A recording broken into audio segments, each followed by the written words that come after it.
atributo compuesto y la forma en que se representa. Otro concepto que podemos representar sobre los atributos son atributos multivaluados y se representan de esa forma, con un doble óvalo. ¿Bien? El concepto de un atributo multivaluado es un atributo que al mismo tiempo, en simultáneo, puede tener varios valores. Por ejemplo, un empleado, así como está planteado el diagrama, no puede tener múltiples teléfonos. O sea, ese atributo teléfono es único. El empleado estoy guardando solo un teléfono del empleado. La dedicación también, solo una dedicación. El tipo no puede ser dedicación exclusiva y tiempo parcial. ¿Sí me siguen? Eso no tiene sentido. Pero un automóvil, y esto yo lo he visto en el registro de, ¿cómo es que se llama eso? De tránsito, ¿ok? En las planillas, en los papeles. Un automóvil puede ser marrón y gris, ¿ok? Y eso sale en la planilla. Colores del automóvil, marrón, gris. O sea, tiene dos colores. Eso es lo que uno representa como un atributo multivaluado, ¿ok? Uno representa un atributo que puede tener distintos valores de forma simultánea. Más adelante nos vamos a dar cuenta que eso es algo muy poco deseable. Cuando entremos en el modelo relacional y empecemos a entender eso por ahí, ese mundo por debajo, nos vamos a dar cuenta que eso hay que evitarlo. Sin embargo, la notación nos permite plantearlo. Y muchas veces es normal que conceptualmente uno diga, bueno, este atributo es multivaluado. Y después cuando uno implementa, uno resuelve el problema del atributo multivaluado. Pero eso es otra historia. Entonces, ¿estamos claros hasta aquí? ¿Bien? La otra cuestión que uno puede tener son atributos almacenados y atributos derivados. Por ejemplo, y eso lo conversamos ya ayer, si mal no recuerdo, o antes de ayer, no tiene sentido almacenar la fecha de nacimiento y la edad de una persona. No tiene sentido. O almaceno la fecha de nacimiento y calculo la edad, y eso es exactamente lo que se está representando allí. O sea, allí estoy diciendo, bueno, la fecha de nacimiento, si se fijan, la línea no es punteada, es el atributo que se almacena como tal. Y la edad es un atributo que se deriva o se calcula, en este caso, en base a la fecha de nacimiento. ¿Bien? Podría potencialmente hacerlo a la inversa. Podría almacenar la edad, si se ponen a pensar, y calcular la fecha de nacimiento. ¿Cuál creen que es la mejor estrategia y por qué? ¿Por qué? Más preciso. Suponte que almaceno la edad en años, meses, días, horas, segundos y milisegundos. Bueno, Si en algún momento se pierde la cuenta con esto de la cálculo completo. se daña todo. Claro. O sea, el problema es que si yo almaceno la fecha de nacimiento, la guardé, listo. Calcular la edad es muy rápido. Si yo almaceno la edad, uno tiene que pensar, ¿esa es la edad? ¿En qué fecha? ¿En qué fecha era que el tipo tenía esa edad? ¿Se da cuenta? ¿Ok? O si no, tengo que ir constantemente actualizando la edad. No, ahora el tipo es un segundo más viejo. Eso no tiene sentido. ¿Bien? Entonces allí uno empieza a darse cuenta que esto es, bueno, o sea, esto es la técnica, el diagrama, etcétera, pero la parte realmente importante es el criterio, el arte, es poder pensar qué es lo que uno está haciendo. Bien.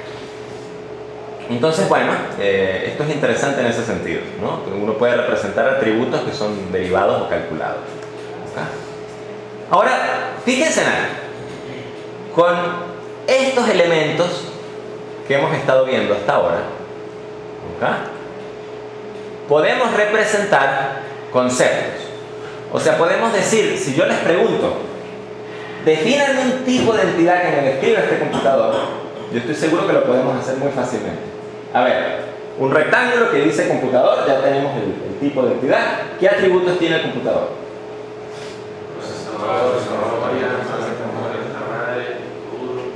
¿Estamos de acuerdo? Podríamos pasarnos toda una tarde discutiendo cuáles son exactamente los atributos que necesitamos representar de ese tipo de entidad.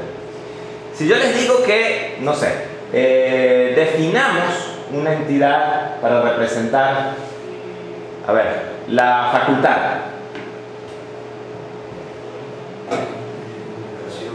Ubicación, número de escuelas, número.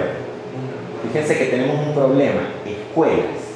¿Cómo representamos dentro de una entidad las escuelas con los elementos que tenemos?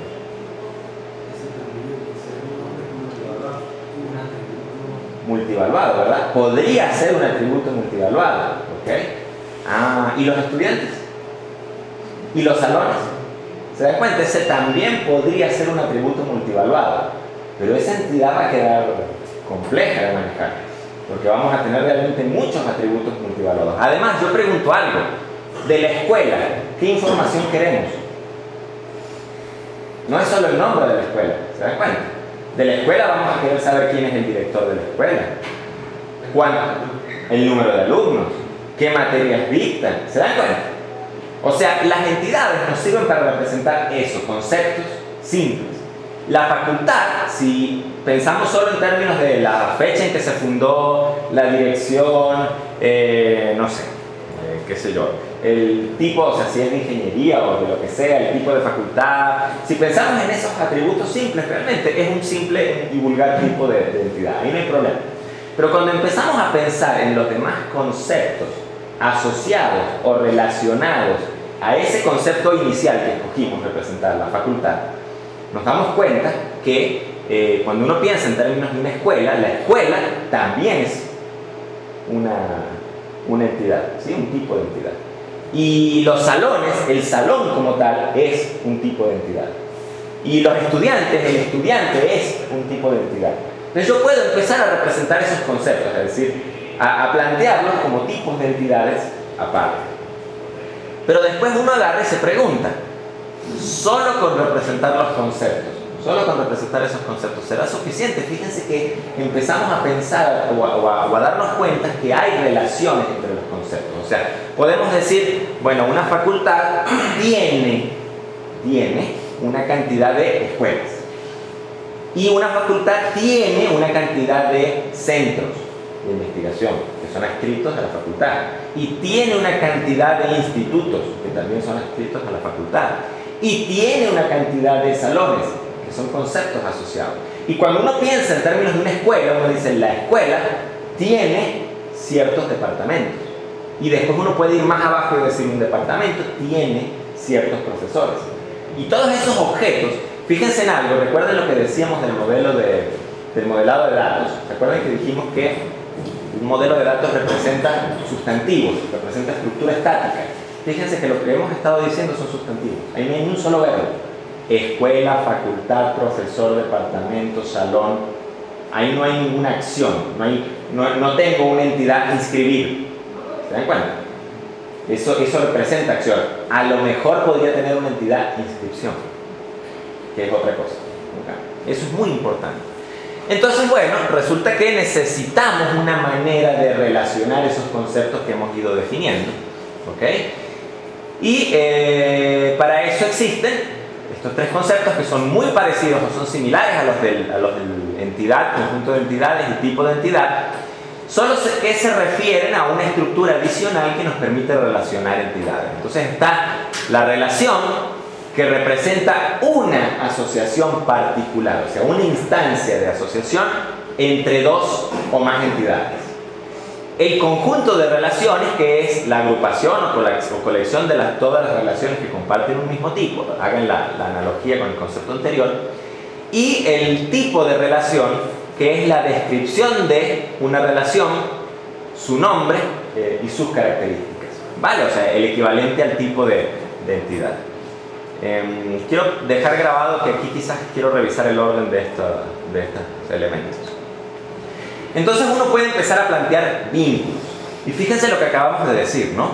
Por ejemplo, una facultad tiene escuelas. ¿Cuántas? N, ¿verdad? ¿Podríamos tener una facultad que todavía no tiene escuelas? No sé. A lo mejor sí. A lo mejor sí. ¿Ok? Quizás eso habría que irse a la parte legal, pero a lo mejor sí. Entonces uno puede decir, bueno, una facultad tiene en potencia muchas escuelas. Esa es la cardinalidad general. ¿Cuántas exactamente? Bueno, entre 0 e infinitas. ¿Ok? Y una escuela, ¿a cuántas facultades pertenece? A una sola, ¿se dan cuenta? Entonces ahí uno establece, uno piensa en términos de una relación 1 a muchos. 1, 2 puntos, n. Ahora yo puedo decir, por ejemplo, a ver, Ajá, un estudiante, ¿cuántas materias puede cursar? Muchas, a lo largo de su carrera, muchas. Y una materia, ¿cuántos estudiantes la pueden cursar a lo largo de la carrera? Muchos. ¿Se dan cuenta? Entonces, fíjense en algo. Cuando estén haciendo un modelado, siempre tienen que empezar a pensar en cuáles son esos vínculos que existen y cuáles son las razones de correspondencia. Y es bueno a veces plantear el problema en términos verbales como yo lo acabo de hacer. O sea, a ver, pero un departamento, ¿cuántos jefes de departamento puede tener? Uno. ¿Estamos de acuerdo? Y un profesor, ¿de cuántos departamentos puede ser jefe? De uno. O sea, todos los profesores son jefes de un departamento. Ah, ¿se dan cuenta? De 0 a un departamento. Entonces, fíjense, eso normalmente se ve como una relación 1 a 1. ¿Okay? O sea, son 3 tipos fundamentales o gruesos de relaciones. 1 a 1, 1 a n y muchos a muchos. Después uno refina. Uno puede decir, bueno, 1 a 0 o 1 o cosas por el estilo. Bien. Y eso un excelente ejemplo en este sentido podría ser este. A ver, es lo que les acabo de decir. Miren, yo tengo del lado izquierdo instancias de profesores, o sea, entidades de profesores. Y del lado derecho tengo instancias de departamentos, o sea, entidades de departamentos. Entonces, si yo digo, por ejemplo, que la relación entre profesores y departamentos es 1 a muchos, en el sentido de que un profesor puede pertenecer solo a un departamento y un departamento tiene muchos profesores, eso es básicamente lo que tengo allí. Fíjense, no van a ver ningún profesor que tenga más de una flecha a 2 departamentos. Pero sí van a ver que el departamento de computación, por ejemplo, tiene 3 profesores asociados. Bien.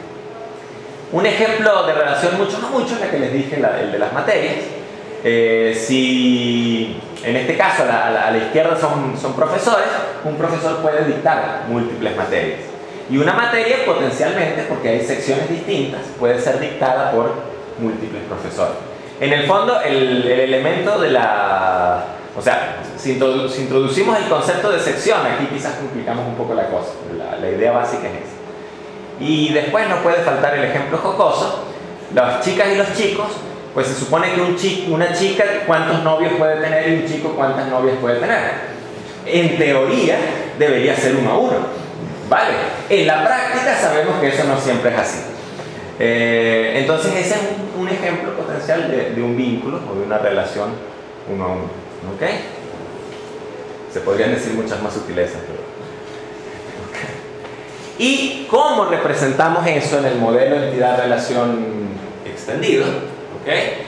Fíjense, en este caso ahora tenemos 2 entidades, porque los vínculos me relacionan entidades, ¿no? Del lado izquierdo tenemos la entidad estudiante, del lado derecho tenemos la entidad curso, y en el medio tenemos un rombo que representa el vínculo. Lo que está representando ese rombo es el hecho de que un estudiante asiste a, fíjense el rol, ¿ok? El nombre del vínculo, asiste a N, se lee de esa manera, el estudiante asiste a N, a muchos cursos, ¿ok? Y al curso, aquí no puedo leer el nombre del rombo de la misma manera, pero lo puedo voltear un poquito, puedo decir asisten muchos estudiantes.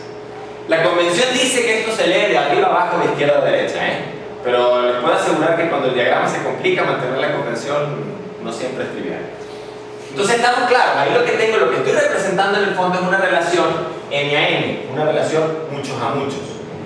Ah, y